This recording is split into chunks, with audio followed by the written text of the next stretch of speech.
Well, happy Friday. It is Friday, September the 6th, and we are continuing the word for you today. I hope you got your new book. It's got the next 3 months, September, October, and November.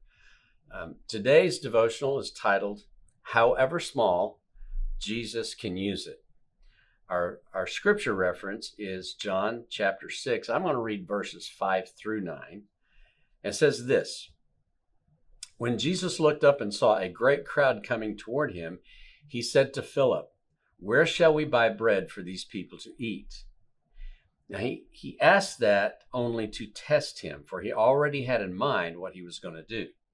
Philip answered him, "It would take more than a half a year's wages to buy enough bread for each one to even have a bite."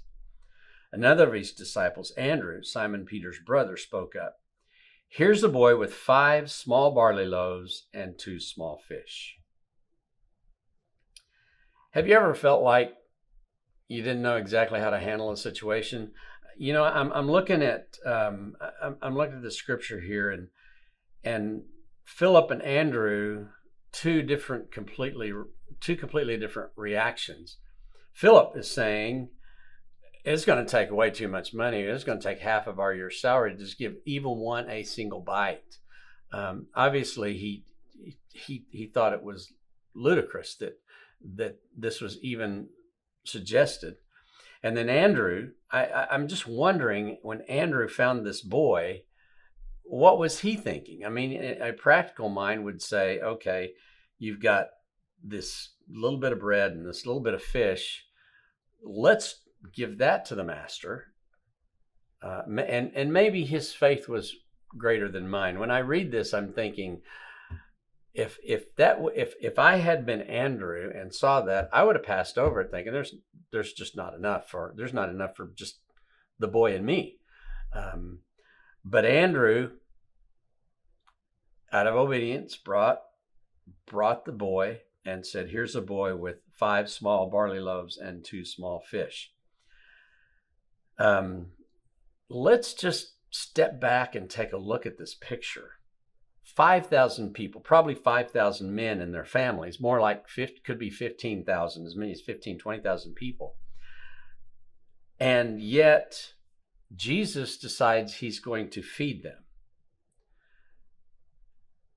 That's an enormous undertaking, just the logistics of it.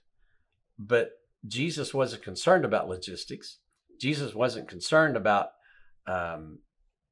really about where they were going to get the food. Jesus already knew. But to the rest of the disciples, they must have been standing around scratching their head. I don't know. I don't know. Well, you know, I've been Philip. I've been in the position where I'm like, there's no way.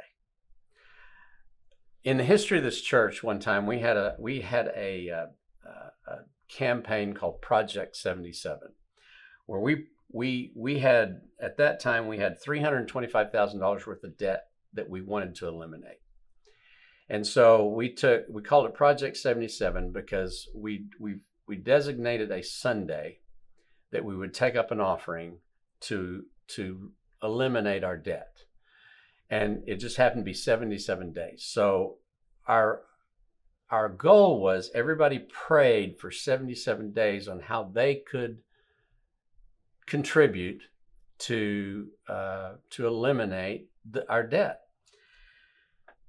And then we had the celebration Sunday, where we had a big box up front, and everybody brought an offering. Now, we told people if you can't, we understand, but write a prayer or do something, put it in the envelope and put it in the box. That way everybody got to participate.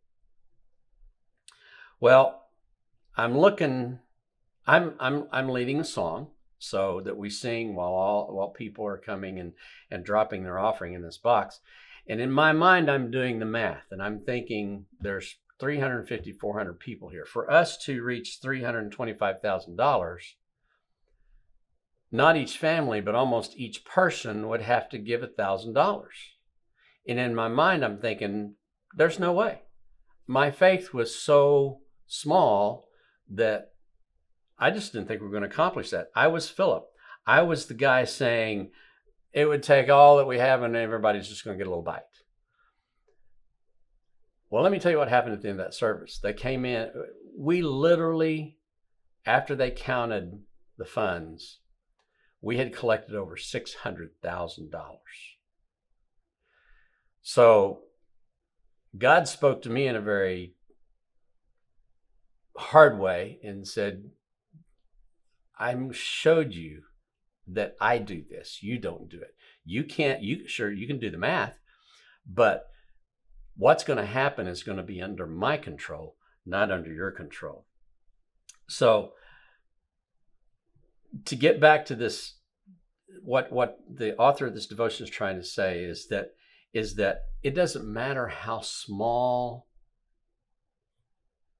your offering is. It doesn't matter how small whatever it is you have that you want to give to Jesus. It doesn't matter. He can use it. Here's the picture. There was an enormous crowd that Jesus wanted to feed. The disciples couldn't make it happen. The only food was a small boy's lunchbox. It wasn't about the crowd. It wasn't even about the 5 loaves and 2 fish. It was about the boy's heart. You see, in John 6:11, Jesus took the loaves, gave thanks, and distributed it to the crowd. Not only did he give them food, he gave them as much as they wanted. And when it was all over, they gathered basketfuls. It's not about what we think can happen. It's not about how we can figure it out. It's what God can do. It was about obedience and surrender. And this little boy, it took a child to say, here's my lunch. And Jesus saw that and took it and said, good. I'm going to bless this and I'm going to share it. Here's the interesting thing. The crowd probably never knew the boy existed. And yet, because of his obedience, they were fed.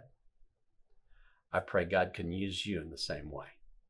Have a great day.